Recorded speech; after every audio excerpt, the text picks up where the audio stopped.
This is a sketch that I made. I'm not really sure when I drew this, but my guess is that it was probably 4 or 5 years ago.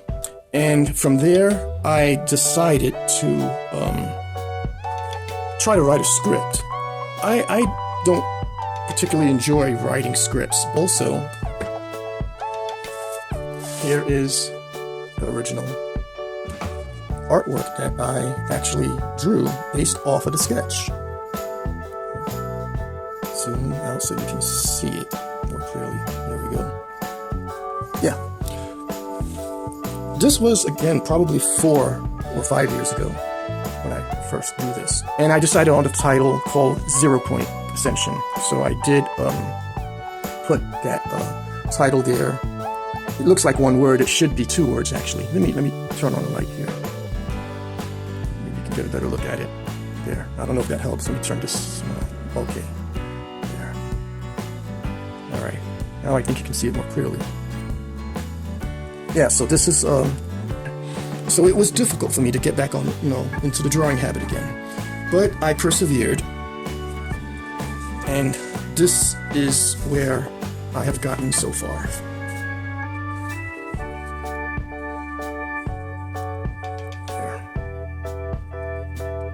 There are some alterations of the characters, but they mostly look the same. I did have, let me see, I had a vellum sheet. Okay, here it is. Here's a vellum sheet where I was tracing off the characters so I can put it onto this board here. I wasn't really happy with how this character looked, so I changed her and I started redrawing over it on this vellum. It's like tracing paper. I also experimented a little bit with the tall one's face.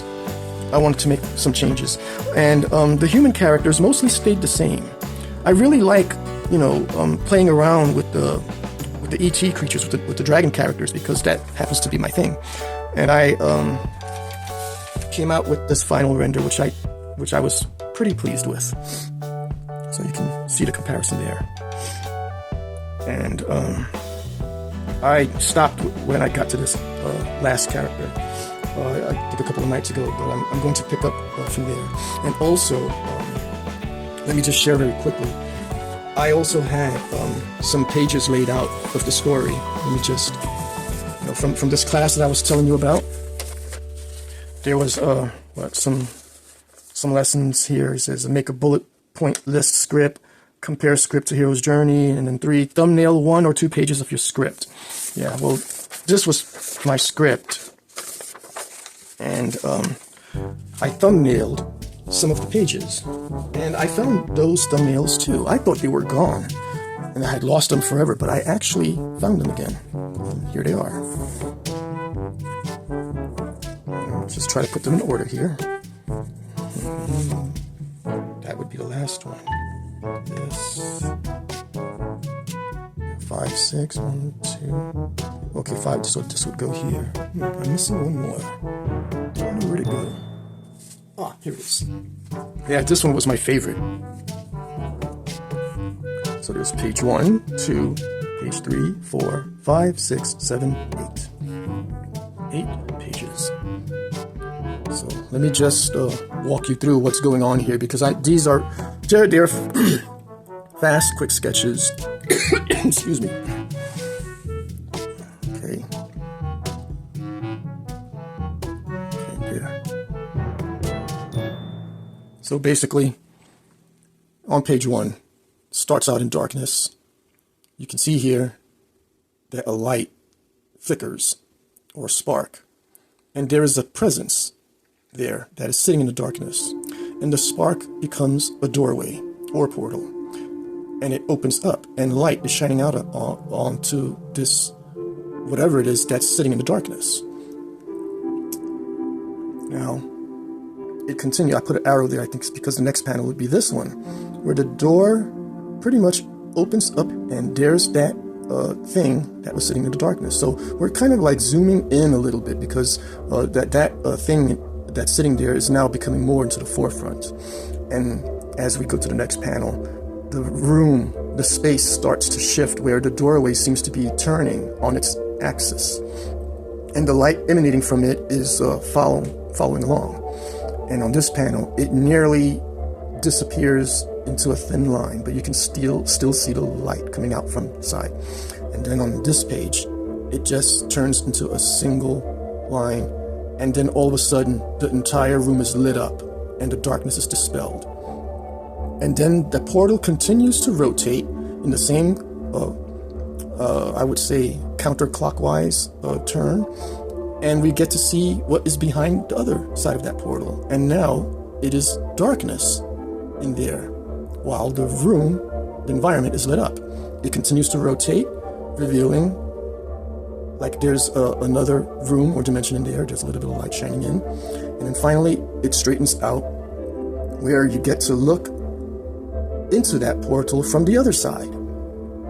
And you can see that there's that thing that has been sitting in the darkness, still sitting there. And then we start to pan towards it through that portal, and then, bam, something takes place. Now, let me move to the next page. What happens here, this is supposed to be a double page spread. What went through that portal was an entity of light, and it went into the dark room and lit that room up with its own light, revealing the creature that was sitting in that darkness. And this light being is flying all around, and this dark creature is startled by it. As you can see, it's sort of like a yin-yang. You have the dark and the light, and the light has come down to the level of darkness to meet this dark half, pretty much. All right, next panel. Move here.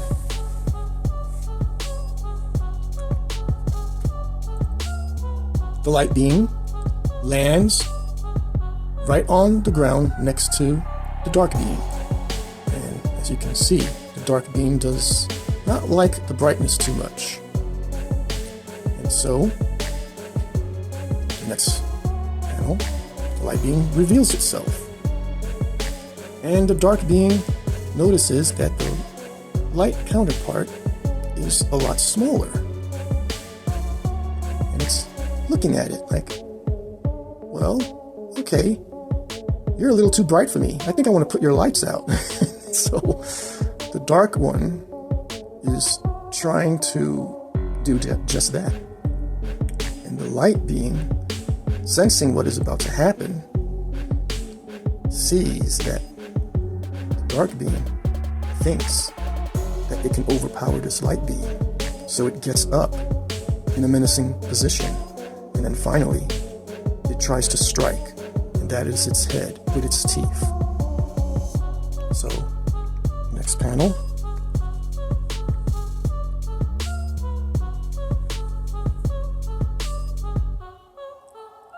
We have the dark and the light ensue in a battle. They are fighting each other. And the light one is actually trying to defend itself from the dark one. Because the dark one, it feels like this light being has invited itself, and probably saw that as a challenge. But the light being was actually there to give the dark an opportunity, but the dark did not even give the light any time to even propose that. So a battle just ensued right away. And on the next panel of that page, you got the two of them. I drew two circles, like it is two paradigms. It is the opposite polarities. And in the middle, where they overlap, is that storm that had just brewed, because they have overlapped each other. And there is conflict instead of unity, because the darkness is not yet able to comprehend the light. And this is pretty much painting a picture of our world here on Earth. And when is this happening? What is the time frame? Well, it's in the future, because I have in this panel what it looks like during this timeline in Earth's future history. There's the Earth right here. There is a spacecraft out in space orbiting the Earth, and aboard the spacecraft you got people walking around. And that's pretty much where I stopped, because the next page, the story picks up from there. So that's how I started, and it's pretty unconventional the way I started it, but it's a start nonetheless. Okay, let me zoom back out. And so now I am back in full swing to get this project off the ground. And I came up with a new title, because 0 Point, unfortunately, when I Googled it, it is already taken by DC Comics. They have a book out called 0 Point. And I do not want to confuse my story with theirs, so I decided to change the story. And I came up with this title. It's called Dragon Gen. And I like it. It grew on me. I was so used to 0 Point, but, you know, sometimes things are already taken, so try to grab the next available thing. So I'm documenting it here. It is no longer 0 Point Ascension. It is simply called Dragon Gen. So I'm going to stop this video right here, because it is just about lunchtime, and then I'm going to resume in the next video. Oh, I forgot. I also forgot to mention that, let me see. I forgot to mention that I am already on my 3rd cover. I've just been doing covers. I just want to give you a little sneak peek of that next cover. There's the title, Dragon Gen. I plan to update the font here. But anyway, this is the next cover that I'm working on, and that will be my next video upload, and hopefully more of you will stick around for the next video. Anyway, I appreciate your time if you come here this far, and I will see you then.